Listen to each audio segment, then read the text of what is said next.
This is a presentation of Northeast Streaming Sports.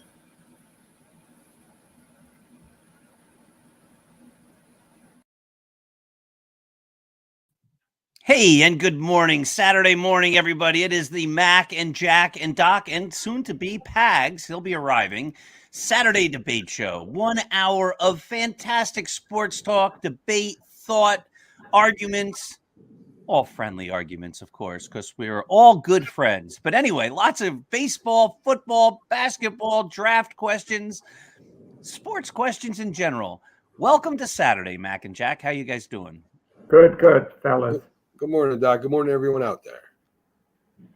So, as always, we were given a number of great questions to ponder, think about, research, and figure out over the last couple of days. And we're going to jump right into a general question. You know, sometimes the questions can be very specific to a sport or a player or a team. And maybe if you don't have a relationship or an understanding of that sport or player or team, you go, I don't know if I really understand that question. But this is a question I think we can all relate to because we've all been in these situations, whether it's a sport or a game, a board game, or something in life. You came this close or whatever.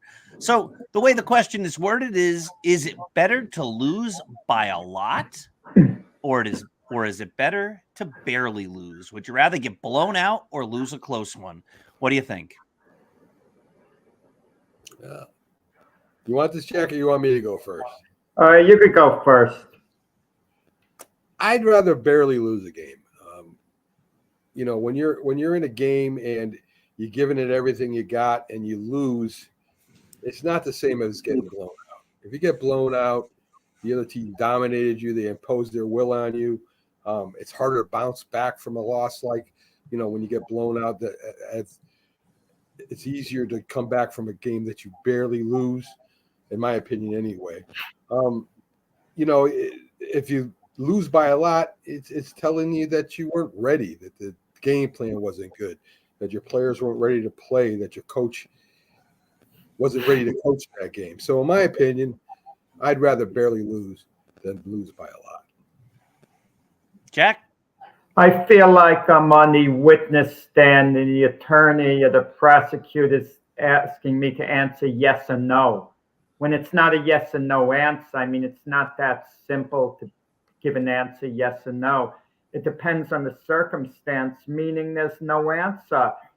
If you're an established team, if you're a team that's really a good type team, and you're playing a 14-inning game in baseball, for example, and you lose 1-0, and you have the bases loaded, no outs in the last inning, it's hard to come back the next day. I mean, you're more upset than if you lost 7-0.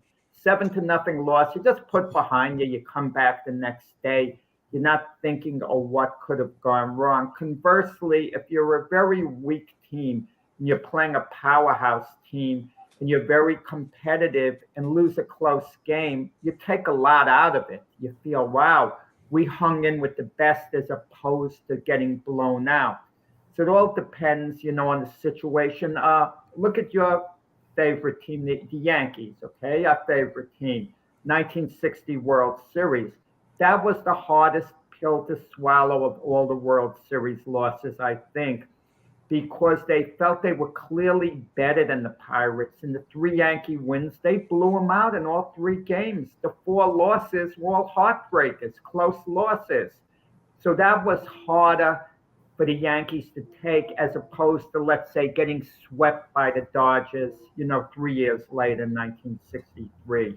So it all depends on the team's situation, how advanced they are. Imagine losing an 18-inning game and having to come back the next day. You're losing 1-0.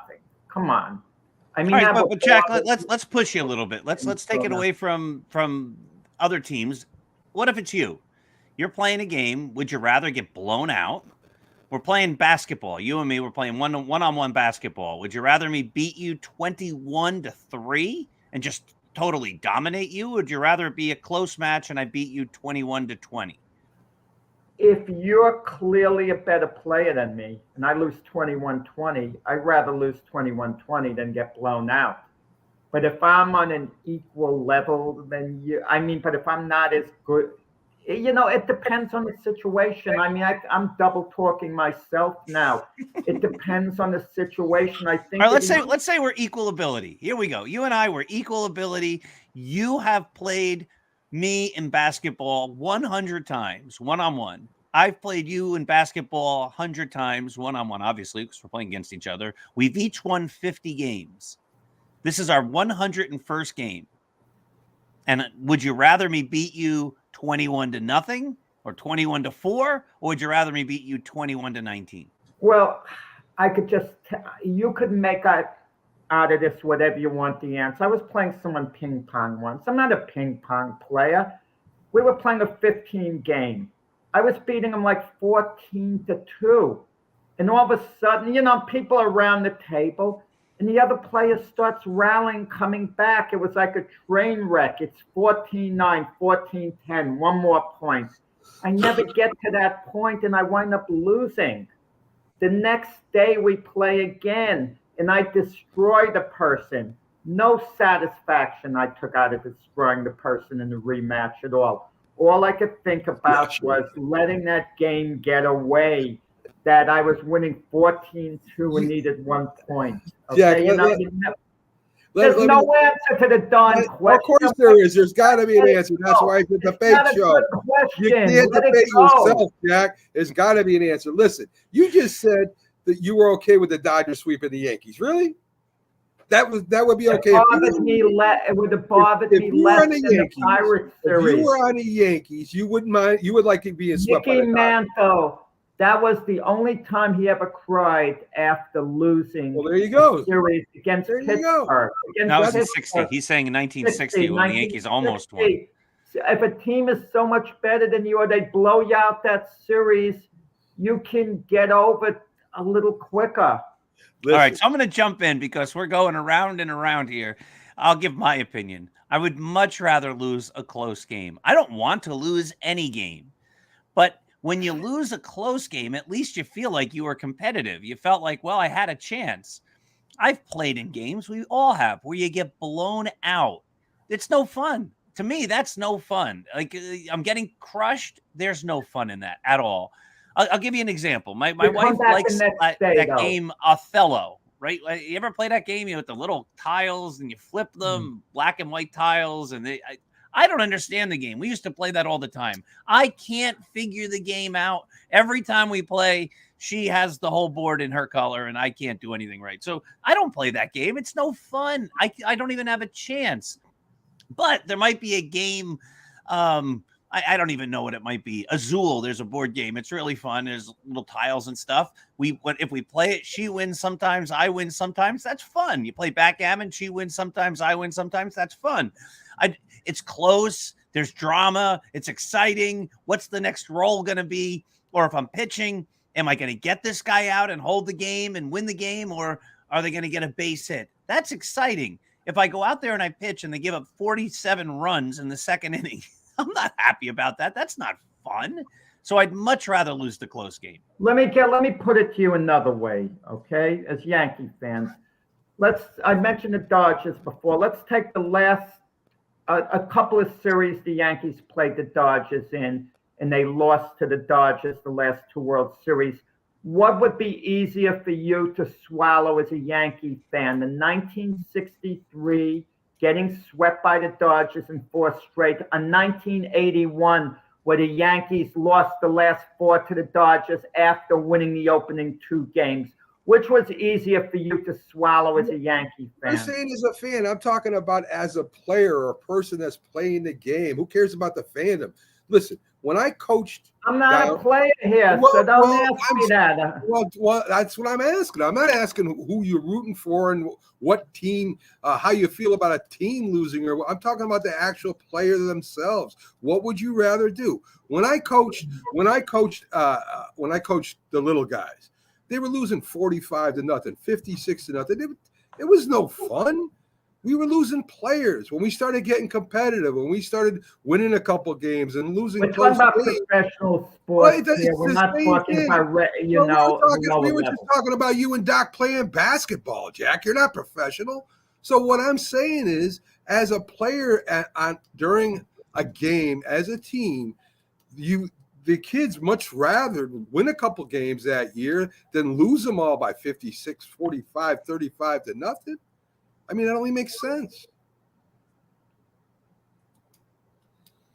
Oh, I don't think Jack has an answer. I don't have it's not an adequate question here for me to Not go an to adequate answer question. yes Not or adequate no. question. I mean, All right, I'm not fair gonna, enough. Jack, let me How answer come me your and Doc question. can answer the question and you can't? That's the It's question. not, I can answer the question according to the circumstance. Circumstances are different. You didn't put down as a player what's easier to lose as. Okay, which is easier to take? Now you're changing it. Well, if you were a player, well, no, we're talking about a fan. The Arizona Diamondback loss in the World Series was harder to take than any series the Yankees would have gotten blown out. Had they lost 4 straight to the Diamondbacks, that would have been easier to take, less upsetting than the way the Yankees lost. For who? And I'm not sure if I agree with that either. I think it's all contextual, right? So in 1981, and I think it all has to do with where you are. So in 1981, I was a Yankee fan who was 14 years old or 13 years old or something, right? 15, whatever I was in 1981. I was a kid. The Yankees had won the World Series in 77. That was the first year I cared. Then they won the World Series in 78. That was the next year I cared. And 79 was a disaster. Munson dies and all that. The next year they lose the playoffs. And the next year they go to the World Series and they lose. Now, I was devastated. Of course I was. But part of me was going, wow, well, they didn't make the playoffs the year before, 2 years before. They made the playoffs and lost last year. They made the World Series and lost this year. Maybe next year they'll win it all. I can think and remember that I was sort of rationalizing that way. When the Yankees lost in 2003, we had gone through a period where the Yankees had won a ton of World Series. And the logical part of that is you can't win the World Series every year. So, you know what? That was a great series. It was a devastating loss. I was upset and all that. But there's also a party that says, you know what? Yeah, sometimes the other team's going to win. Yankees have won a bunch of World Series in this era. So, yeah, I'm devastated and upset. But there's a rational part of that as well. Like, yeah, all right. So the Diamondbacks won. The Yankees are great. They're always great. Joe Torre's a great manager. George Steinbrenner spends whatever it takes to get them back to the World Series. We'll win it all next year. That was sort of the thought back then, right? Well, go to 2004. What would have been worse? Losing the 4th straight to the Red Sox right off the bat, blowing a 3-0 lead and losing the next 4. Yeah, that was devastating as well. Nobody wanted to lose. But what's the answer to that? It would have been, the Yankees would have been better off with their legacy just losing 4 straight to the Red Sox. I don't think so. How could that be better? I don't know how that would be better. I listen. The Red Sox had a great team. We should have put it away. There was a base running error or something, I forget, and that's how we lost. That's how we lost that series. I mean, I'd rather lose any day of the week 4-3 than get blown out. All right, our good friend Pags is here. Hey, Pags, you're going to have to break this discussion up here. The question is, as a athlete or in a game or in any situation, would you rather lose by a lot or would you rather be competitive and lose by a little? So I'll set it up the way we set it up with Jack, because we're sort of going around and around here. You and I play basketball every day, one-on-one. And you and I have played 100 games. You've won 50 and I've won 50. We are evenly matched. It's our 101st game. Would you rather me beat you 21-4 or would you rather me beat you 21-20?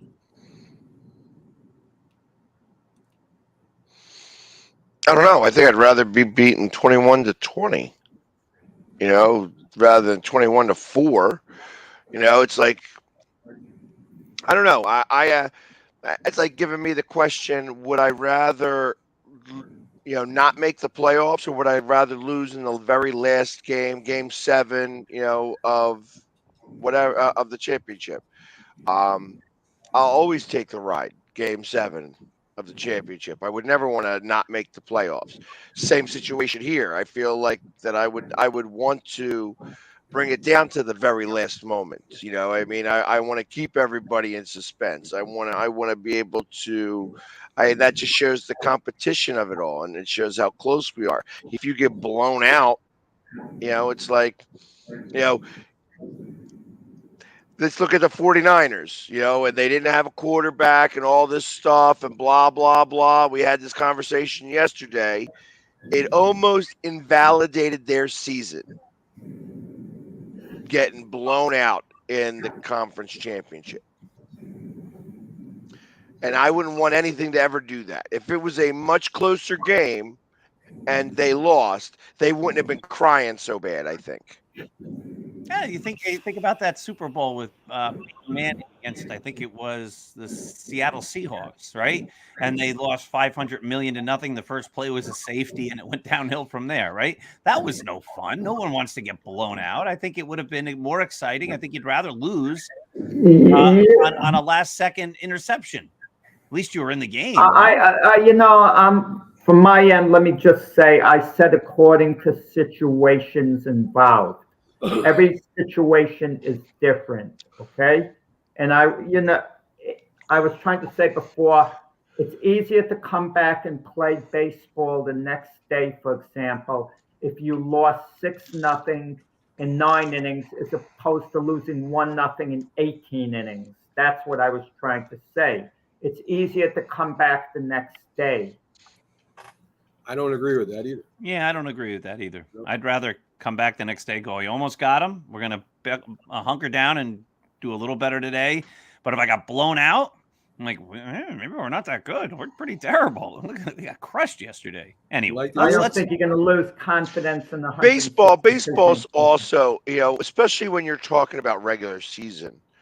You know, it's like, you know, as we get into the dog days of summer, these games start to drone on. You know what I mean? So when you're talking about now talk about that in hockey. You know, like, so you get beat 7-0 to a team. You know, you're not coming back that easily or that quickly. You start to believe. It gets in your head. It gets in your head some. You know, you have a battle and you lose 3-2 or 1-0 in overtime and such. It's a whole different feeling about that. It's you know, you get beat 9-0 in a hockey game and you ain't feeling it as good as you are when losing in overtime. Just my opinion. I think we're gonna agree to disagree on this. I think basically.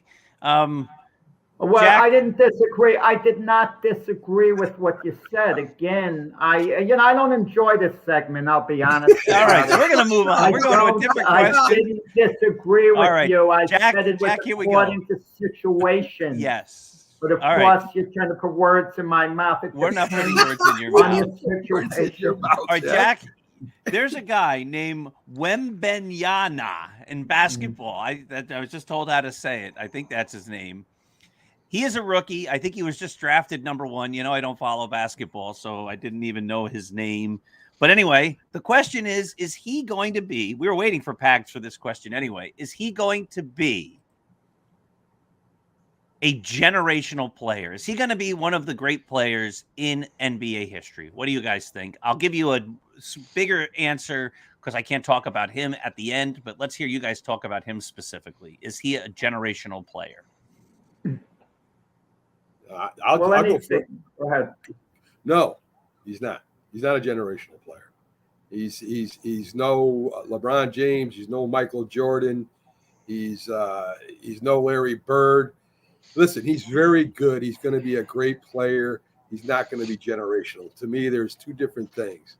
If he can manage not to get hurt, if he can manage to go up against real men during his career, then maybe he can be a Hall of Famer, and that's something to talk about. Maybe he's an all-star. He probably will be an all-star. But a generational player to me is somebody that changes basketball. Trying to think of a player that changed basketball. Will Chamberlain, generational player. LeBron James, these guys were generational players. They changed basketball. They changed the way teams played against them. They changed defenses, and then they changed. Michael Jordan used to go inside till they said, "No, you're not." So then he bulked up, and he started going inside again. These are guys that change with the game. I don't think Wembanyama is going to be able to do that. Next.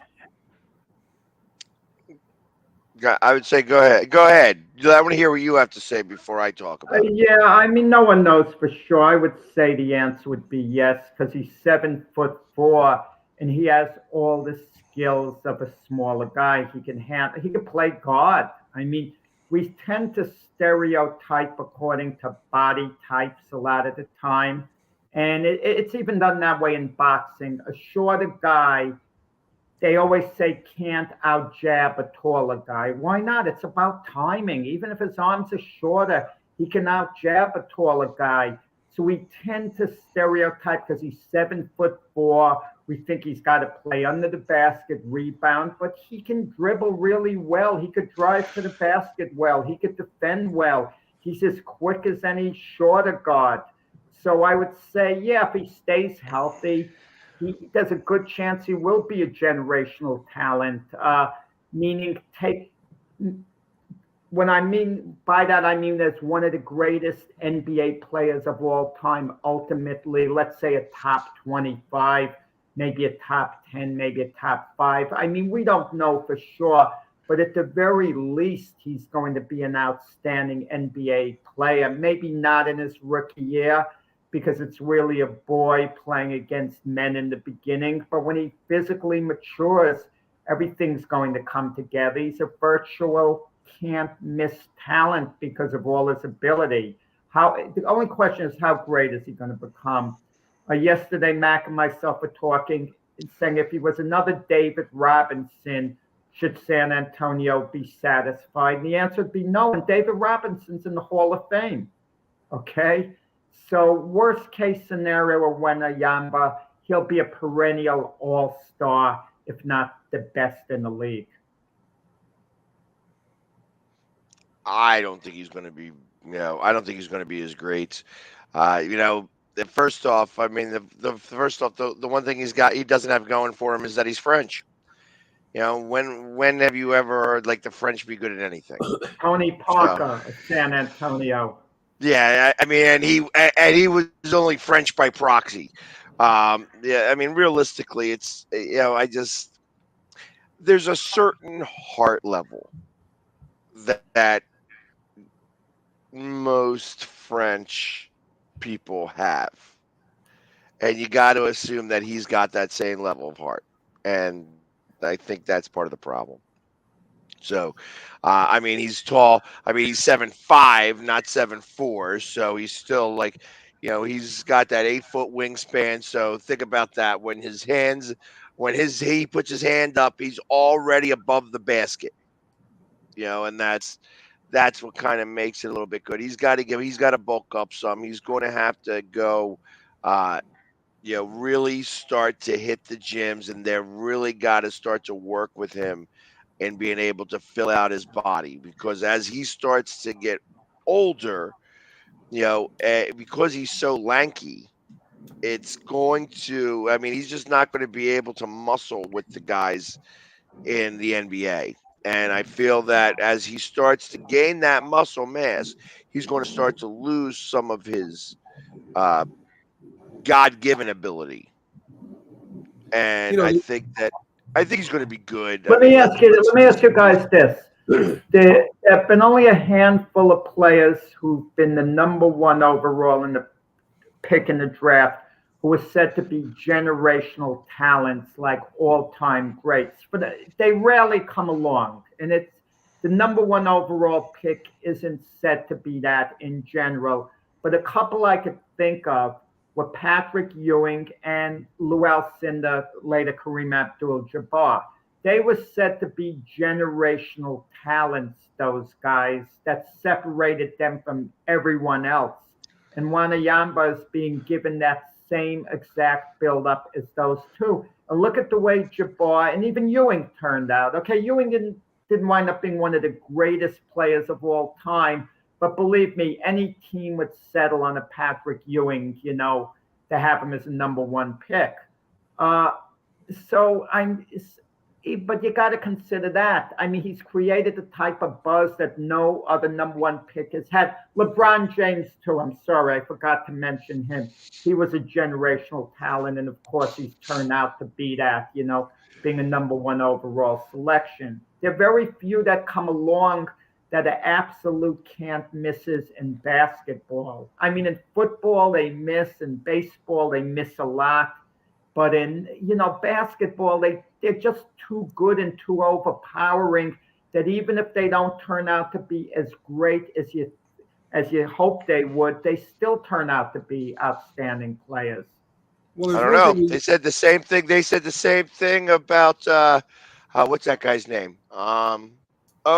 Ben Simmons. No, he wasn't considered a generational talent, like an all-time great player off the bat. No, Shaquille Really? O'Neal. Well, when you get compared with Magic Johnson and things like that, that doesn't make you a generational talent. He wasn't on the same level as Magic, who was considered a generational talent when he came out, as was Shaquille O'Neal. And they turned out to be such. Ben Simmons was considered to be an absolutely outstanding prospect who had the potential to be like those guys, but he wasn't quite put on the level of, like Shaquille O'Neal coming out of college. Well, there's one thing we haven't talked about, and that's heart and drive. Wembanyama, from what I've seen, is a very nice kid. His parents brought him up to be a good person. And you're playing in the NBA against some of these players, you can't be a good person. You've got to be a little mean. You've got to, Michael Jordan was mean.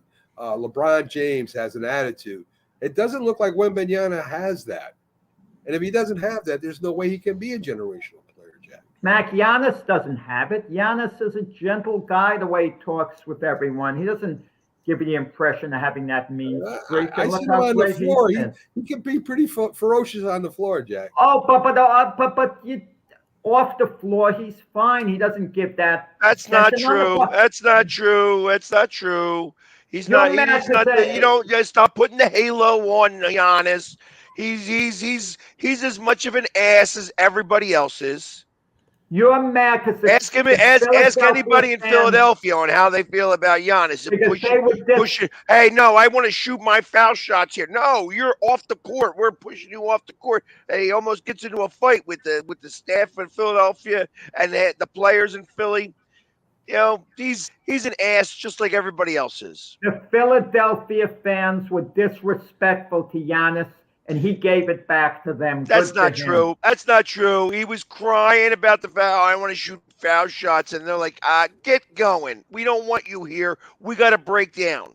Is there anything wrong? Get going. It's just like a lot of your opinions, Jack. Get going. He only wanted to work on his game, on his foul shooting. Wow. He was being a crybaby. He was being a big wuss. That's what he was doing. And he was then trying to show it up.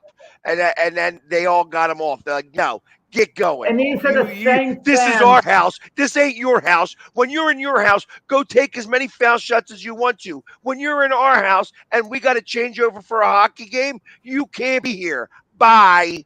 And that's what he was doing. He's being a crybaby. He was being a little wussy. That's what his problem was. Don't tell me he's as sweet as can be. He's a big wuss. He's commended for after the game working on his foul shooting after the game. Tough question here. So here's how I was going to. I looked at it from a historical standpoint, and you guys have said basically a lot of these names, but you have like Paolo Banchero, Cade Cunningham, Anthony Edwards, Zion Williamson. Wasn't it a couple of years ago we were talking about, is Zion going to be a generational talent? Isn't he the big guy? What is going to change everything? DeAndre Anton or Markel Fultz, Ben Simmons, Karl Anthony Towns, all these guys were picked number 1, which means that the experts, the people who are in the know, the people who understand basketball supposedly at a higher level than anybody else, made sure these guys were picked number 1. Jack made the point about football. Kyler Murray, Baker Mayfield, Myles Garrett, Jared Goff, Jameis Winston, Jadeveon Clowney, Eric Fister, Andrew Luck, Cam Newton, Sam. None of these guys became generational talents, yet everybody in the world, in the industry at least, were saying this guy is going to be a big-time player. This guy is worth taking your number 1 pick and investing in that guy, and he's going to be the guy to build a franchise around. And most of these guys never turned out to be that way. Well, so I think the odds are against Wembanyama becoming this generational talent. You also have to go by. So I mean, the media also like sensationalizes, what's in front of them, and you have to look at this draft as a whole. Yeah, this draft as a whole was not a great draft. There's not going to be many. I would even go as far as to say major all-stars that are annual all-stars. Yeah, there may be one or if lucky 2, but there's not going to be much of anything else. So you have to start talking about the one person who stands out amongst all of them. This kid's 19 years old. The upside is he has a tremendous upside. And that's what you got to go off of. Like this kid, he's a men against boys in France. So it's like when Kobe Bryant was playing high school ball, he was a men against boys there. Comes to the NBA and he worked on his craft. Now this guy is going to have to do all that work. He's got to put that work in, and it's like you mentioned about how it's, is San Antonio happy if they have another David Robinson? How about going the other way? Would they be happy if they have another? Who was the other really tall guy? Tim Duncan. Yeah. Are they going to be happy if they have another Tim Duncan? I would settle on that if I were San Antonio, even though Tim Duncan isn't quite one of the greatest players of all time. When we're talking about top 15, Tim Duncan falls a little outside that area, maybe slightly outside of the top 20, but I would settle on that. All right, so let's move on. We'll find out. Stay tuned to the Mac and Jack Show in 47 years, and we will let you know if Wembanyama became a generational talent. All right, so here's the next question. Who is the greatest offensive lineman in the history of the NFL? And I think this is a hard question to answer. We were talking about this before the program went on the air. I don't think many people pay much attention to the offensive line. I think that we're watching the ball, we're watching the quarterback, and we're watching what happens next. It's a handoff, it's a quick pass, it's a bomb. We're not really looking and judging who is really great. And I don't even know if we have a way. I remember when I was a kid playing with football cards and stuff.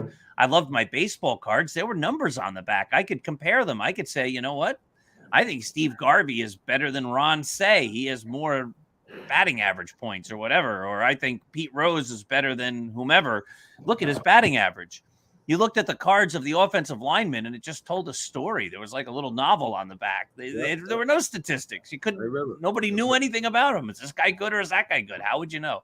So it's an interesting question. Who do each of you think is the greatest offensive lineman of all time? Well, the fans don't pay attention to it, but the coaches on both teams sure pay attention to who the best offensive lineman is. And normally the best offensive lineman is your left tackle. And your left tackle is there to protect the quarterback's blind side. He's there for the running game. They normally run to the left side behind him. And of all the offensive tackles, it's really hard. Munoz and a couple others that were really good. I'm going to go with Jackie Slater of the Los Angeles Rams. Now, Jackie Slater is a 7-time Pro Bowler. He was NFC Offensive Lineman of the Year twice. 4 times, 83, 86, 87, and 89. He spent 20 years with the Los Angeles Rams. He blocked for Eric Dickerson. He went to 1 Super Bowl with Vince Ferragamo, and they lost to the Pittsburgh Steelers. He went to multiple championship games. He's a Hall of Famer. And just one other thing that's interesting, his son is Jackie Slater, who was New England's one of the best covermen in special teams. So he's kind of a chip off the block there. So to me, Jackie Slater would be my pick, and it was hard to get to because there are so many great offensive linemen in the history of them. All right, who else? I can't really say. Anthony Muniz is considered the consensus number 1, but I always like John Hanna a lot, playing for the New England Patriots from 1973 through 1985. At least he made it to a Super Bowl where his team got blown out by the Bears at the end of his career. That would be my pick right there. It started from the University of Alabama, where he was one of the greatest offensive linemen, ever play in college, and he carried that into the pros. So I always like John Hanna a lot. He played for some pretty weak teams early on in his career, and then things kind of got better at the very end. But he was a model of consistency.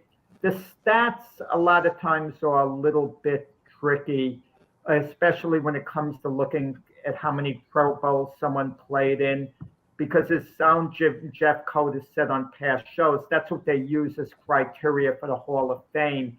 And some of the Pro Bowl selections sometimes could be very questionable. Like in the NFL last year, quarterback Tyler Huntley, a backup for the Baltimore Ravens, he was a Pro Bowler, and that was kind of ridiculous. But for me, I always took a big liking to John Hanna. It's a good pick. The guy I would pick would be Gene Upshaw. And when I start to think about this type of, you go. And when you look at this list, like I pull it up here now. Of course, they do have Anthony Munoz up front and Bruce Matthews, who I don't know much about, and Larry Allen, who was always. Yeah, Larry Allen seemed to play forever. I immediately think, Bruce Matthews I think of like Jason Peters, who's not on that list, who should be, but I feel like the fact that he hasn't been able to get out of the NFL for the last 4 years, like everybody says that you always play 2 years too long. He's played 2 years over the 3 years that he's played too long. So I feel that that's part of the issue that he's had, and that's why he's going down on that list and not still up there. And then I look at like current players right now, and you think of how versatile like Jason Kelce is, where he's the center, and he's not even on that list. But how many pulling centers do you know, and things of that nature, and just the versatility that they have in that regard. So I mean, when you just go around and you just think about just specifically who is, like Dan Dierdorf, kind of falls into that same category. Yeah, you could never get around that guy. He was just always never gave up any sacks and never had any issues, and in terms of playing, he didn't get hurt very often, so he was always there in the Pro Bowl. Same way Jason Peters was, same way that it seems like Kelce is. So I mean, it's just so difficult to put that up there and put that last one. I mean, Anthony Munoz. I mean, everybody says him, but I mean, he gave up sacks too. As they all do, right? If I had to pick a guy, the only way I would have to know is who was considered great when I was that little kid collecting football cards, right? At the time. I know that Boomer and the guys on ESPN often talk about how great Anthony Munoz is, but again, I don't have any way to grade that, and I'm not a student of the sport at such a level that I can tell who great offensive linemen are. But I always remember Gene Upshaw being considered one of the great players in the NFL, and he was an offensive lineman, so that's going to be my pick. So let's move on. It's 20 minutes to go here, and this might be a topic that gives us a little bit of discussion. In 1941, the Red Sox had a player named Ted Williams. The guy hit 406. He was the last player in Major League Baseball history to hit 400. That same year, the New York Yankees had a great player, and his name was Joe DiMaggio, and he hit in 56 straight games.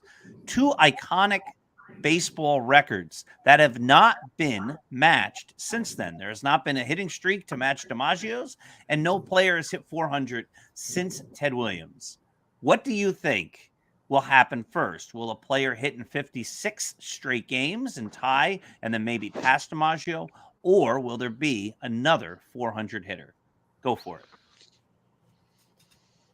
I go back and forth on this because I feel DiMaggio's streak is going to get broken at some point, but the game is a little different now. We're more into analytics where a walk is more valued than it was in the past. In the past, if a player was up 4 times and he went 0 for 2 and 2 walks, for some crazy reason, people would consider it a failure. They'd look at his batting average. Now, his bosses in the front office saying, oh, he got on base 2 of the 4 times. And they're thinking logically the way they should have years ago. Okay? So I think it's going to be a little harder to get to 56 games than to hit 400. Ariz of the Miami Marlins, he's making a bid right now at 400, but it's such a long way to go. And then there's the question whether they're going to pitch to you, how good a batting eye you are. If you're going to be really selective and can get a lot of walks and not be in the negative column, you could an off day could be 1 for 3, and then you could pick up the slack with a 2 for 4 the next day. That'll get you to 400. But and we also have to look at the past since Ted Williams. Have players made more of a run towards 400 or the 56-game hitting streak? Pete Rose, 44-game hitting streak was the closest to DiMaggio's. That's still double digits away, 12 games away. But yet, George Brett hit 390. Tony Gwynn made a bid at some point to go for 400. So Jack. Go first. Are you reading my notes? I have all of this right here. It's like you are telling exactly what I'm going to say. How could you read my notes here?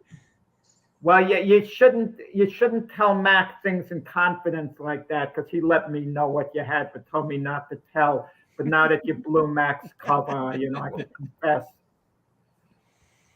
Your answer, Jack, is exactly what I was going to say. I know.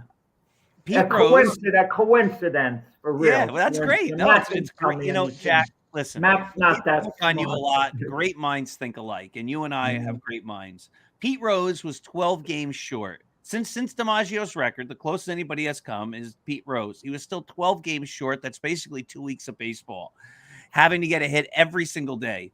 Since Rose, the closest was Paul Molitor, who was 27 games short. He hit in 39 games. That's a month of baseball. Molitor would still have to get a hit every day for a month in order to reach DiMaggio. It's not happening. It's so far away that the history of baseball is saying that nobody can come close to that. But the idea of hitting 400 in 94, Tony Gwynn hit 394. He needed just 3 hits. If he had 3 more hits, he would have hit 400. When Brett hit 390, he only was 5 hits away. 5 hits. But Dr. Paul, Doc, they don't hit like they did before. They're not hitting for average like they used to. There's one player right now that's close, that's over 400. There's a lot of games left. You can say but you have a history of guys coming close. Ted Williams himself was only 5 hits short in 1957, and Rod Carew was only 7 hits short in 1977. My point is, people have been able to approach it. It doesn't happen a lot, but they've actually been in the ballpark. A couple of hits. If you watch a game today, they don't give errors anymore. They don't give errors anymore. You see a ground ball to the shortstop, he drops the ball, and the guy gets to first base like, it's an infield hit. I mean, the Yankee announcers complain about this all the time. Like, what do you have to do to be given an error on a play? So people are being given more hits than it seems like they ever were in the history of the game. 5 hits over the course of a season, that's less than 1 a month. So if it's so easy to not easy, but if it's so attainable, then why did DiMaggio hit 400 when he had a 56-game hitting streak? How come he didn't 400? He actually hit 400 over the course of the streak, as I believe he did. But he's Let still I'm me not ask saying you it's guys easy, this. Can I but I'm ask saying you guys players this? have come closer to hitting 400. They've been in the ballpark than anybody has been to DiMaggio's streak. DiMaggio's streak has been light years away from everybody else. Ted Williams' 400 hasn't been, and that's where my answer. And I Guys, think that's what years Jack was saying. ago, I forgot who the player was. I think he was on the Phillies. I forgot who he was, who hit something like for 37 games in a row. 38 games. Jimmy Rollins. 38. I was going to say J-Roll. And someone said, I forgot who it was, who was close to Joe DiMaggio, the record won't count because it's going to overlap into another season. Why is DiMaggio's record not considered seasonal, but all the other records are considered seasonal? How come a home run record isn't considered all-star game to all-star game? But DiMaggio's 56-game hitting streak, that cannot overlap into the next season and count as opposed to the other records? I'm asking now. That's an interesting question. It's not going to happen anyway, but I see what you're saying. Who has hit the most home runs in any 162 game period? Who has hit the highest batting average over any 162 game period? No one cares. It's a season. Nobody cares. Right. But I guess with the hitting streak, they're saying he didn't get out his last game of the previous year, so he's still hitting the next year. But I get the point. What do you guys think? Which is going to happen first, Pags? Somebody hit 400 or somebody hit 56 games in a row? I think 56 games is probably impossible. I think that I think eventually somebody is going to be able to hit 400 because of the way pitchers pitch nowadays. You start to pitch around people, you start to give more walks. It's when you think about and I'm going to use this as maybe a really bad example, but Schwarber 2 weeks ago was hitting 170. He's now hitting closer to 196. Over 2 weeks' time, he was able to jump up 20 points. Now, it's harder to do that when you're at 350 to try to go to 370 or 380 to get to 400. But it's when you go 1 for 1 with 3 walks or 2 for 2 with 2 walks or a sacrifice fly and all these other things, it just becomes harder. I think you'll start to run into, as you get into all right, you're at 44 games or at 40 games, 30 games, even hit streak. Pitchers start to think about that, and they don't want to give it up to you. So they start pitching around you, and it becomes much harder. That strike zone becomes much, much tighter, and you have to get the one pitch that you get to see to be able to hit because you're not going to see many pitches to hit. And makes me think, when you first said, hey, Ted Williams hit 400 in the same season that Joe DiMaggio hit 56, it makes the immediate thing that came to my head was pitching must have stunk that year. And that's more likely because you only were playing, they both played in the AL. They didn't play in the NL. So, I mean, pitching was probably horrible that year. And I would love to find out what the overall ERA was for all the pitchers in the AL for that season.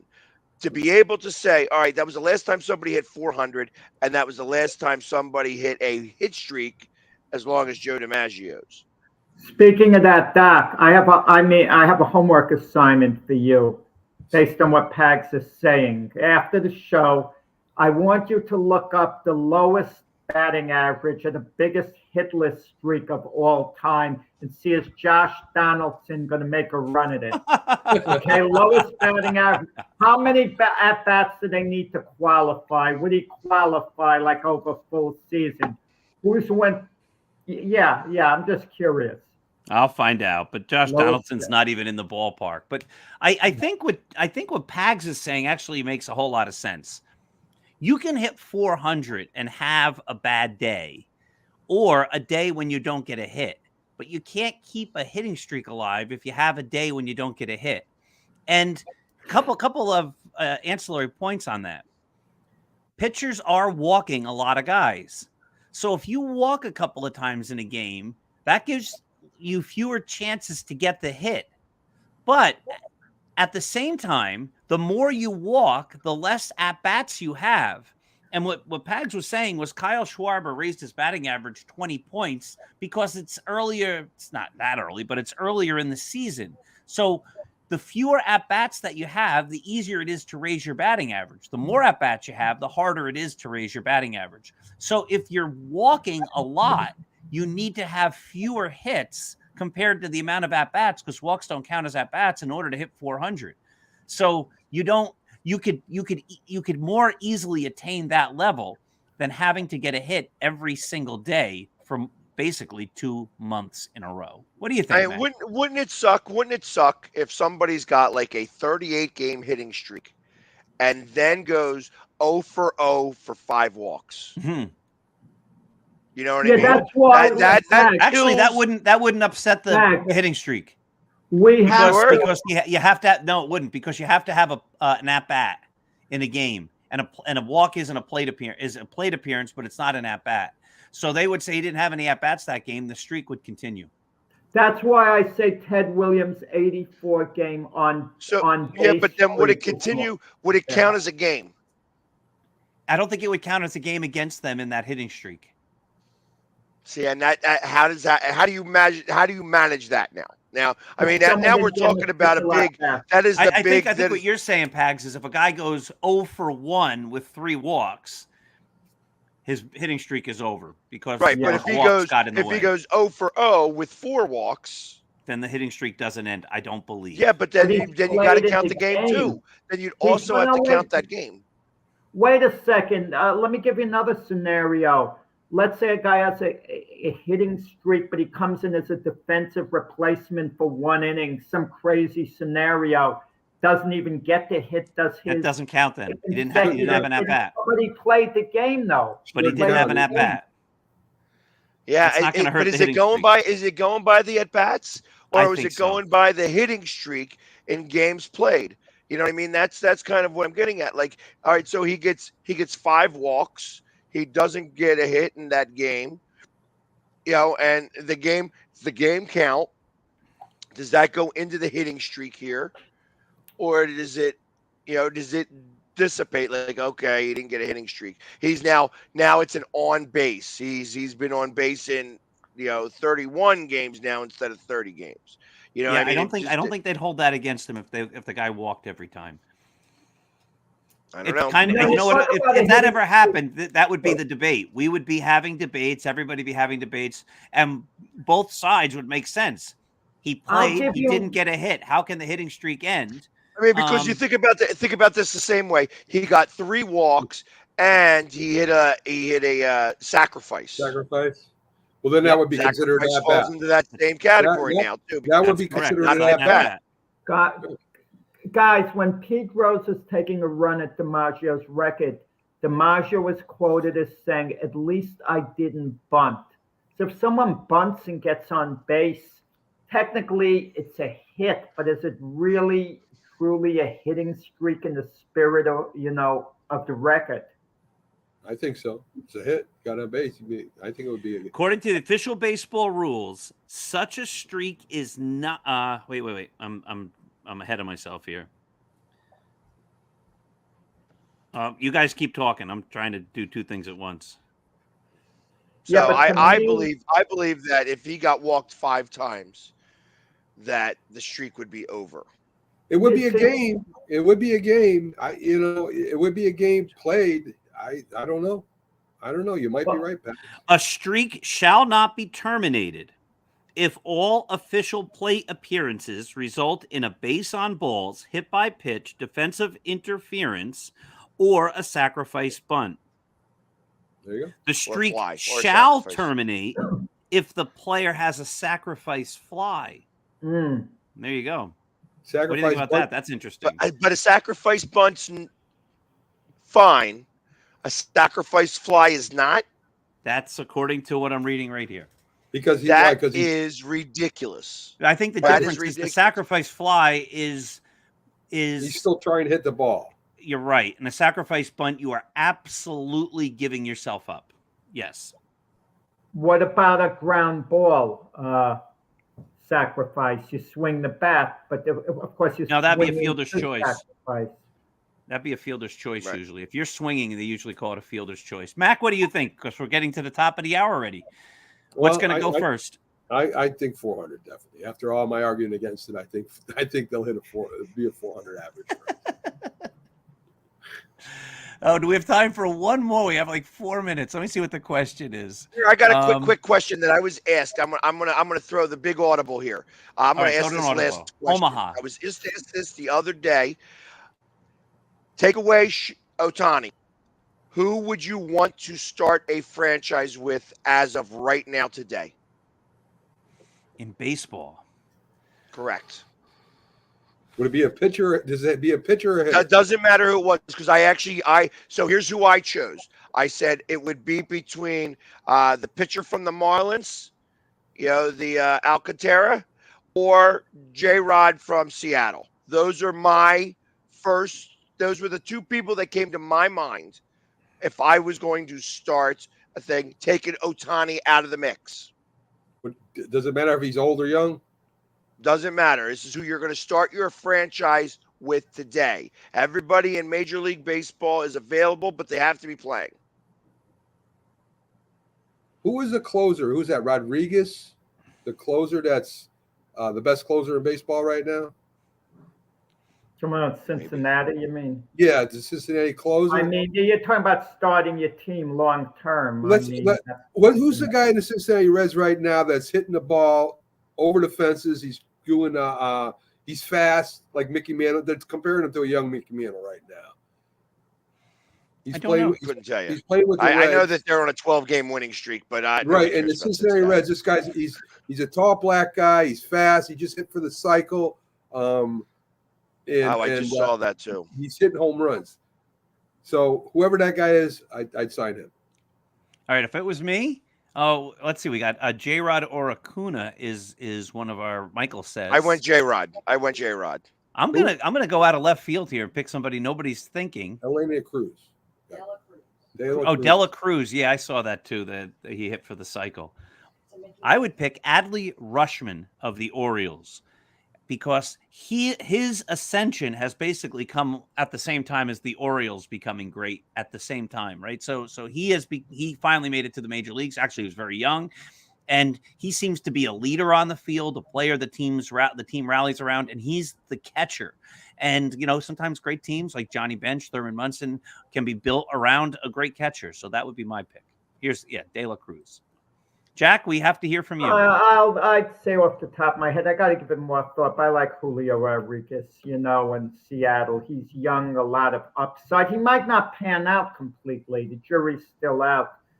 But Seattle signed him to a long-term contract. So he's going to be there a lot of years. So they obviously have the faith he is going to be that type of play. And I kind of feel he will over time. And my friends, when Mike Sherlock or Rick Sherlock says, good show today, see you tomorrow morning, that really means that the show is over. So thank you for watching the Mac and Jack and Pags and Paul Saturday Debate Show. We'll all be back here again next Saturday. There'll be shows tomorrow and every day. This is the Northeast Streaming Sports Network. Have a great day.